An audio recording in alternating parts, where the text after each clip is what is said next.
So I just want to know that ಯಾರು assignment ಮಾಡಲ್ಲ, project ಮಾಡಲ್ಲ, ಆ್ಯಂಡ್ ಆಲ್ಸೋ ಇಂಟರ್ನ್ಶಿಪ್ ಸಿಗ್ತಾ ಇಲ್ಲ, ಅಟೆಂಡೆನ್ಸ್ ಕಮ್ಮಿ, ಟಾರ್ಗೆಟೆಡ್ ಇರ್ತೀರಾ. ಆ್ಯಂಡ್ ಟೀಚರ್ಸ್ ತಲೆಯಲ್ಲಿ ಏನು ಒಪಿನಿಯನ್ ಇರುತ್ತೆ ಅಂದರೆ ನಿಮ್ಮನ್ನ ನೋಡಿದ್ರೆ ಬೇರೆ ಒಳ್ಳೆ ಸ್ಟೂಡೆಂಟ್ಸ್ ನಿಮ್ಮ ಜೊತೆ ಸೇರಿಕೊಂಡ್ರೆ ಅವರು ಹಾಳಾಗ್ಬಿಡ್ತಾರೆ, ಅವರು ನಿಮ್ಮ ಬುದ್ಧಿ ಕಲ್ತ್ಬಿಡ್ತಾರೆ ಅನ್ನೋ ಥರ ಒಪಿನಿಯನ್ ಇರಬೇಕು. ಆ್ಯಂಡ್ ನಿಮ್ಮ HODಗೆ ನಿಮ್ಮ ಕಂಡ್ರೆ ತಲೆ ನೋವಿರಬೇಕು, ತಲೆ ಹೆಡ್ ಬಾರ್, ಅವ್ರು ನಿಮ್ಮ ಜೊತೆ ಮಾತಾಡೋದೇ ವೇಸ್ಟ್ ಅಂತ ಅನ್ನಿಸ್ಬಿಟ್ಟಿರ್ಬೇಕು. ಆ ಥರ ಸ್ಟೂಡೆಂಟ್ ಯಾರಾದರೂ ಇದ್ದೀರಾ, and only single student, not in a gang, ಆ ಥರ ಒಂದೇ ಒಂದು ಸ್ಟೂಡೆಂಟ್ ಯಾರಾದರೂ ಇದ್ದರೆ ಪ್ಲೀಸ್ ನನಗೆ ಕಮೆಂಟ್ ಹಾಕಿ.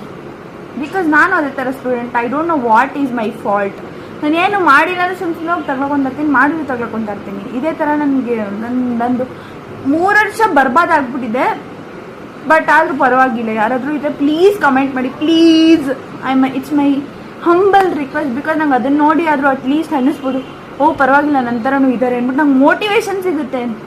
ಮೋಟಿವೇಶನ್ ಅಲ್ಲ, ಎಂಕರೇಜ್ಮೆಂಟ್ ಸಿಗುತ್ತೆ. ಓಕೆ ಫೈನ್, ನಂತರ ಇದ್ದಾರೆ ಅಂತ ಸ್ಯಾಟಿಸ್ಫ್ಯಾಕ್ಷನ್ ಕೂಡ ಸಿಗುತ್ತೆ. Please do that please.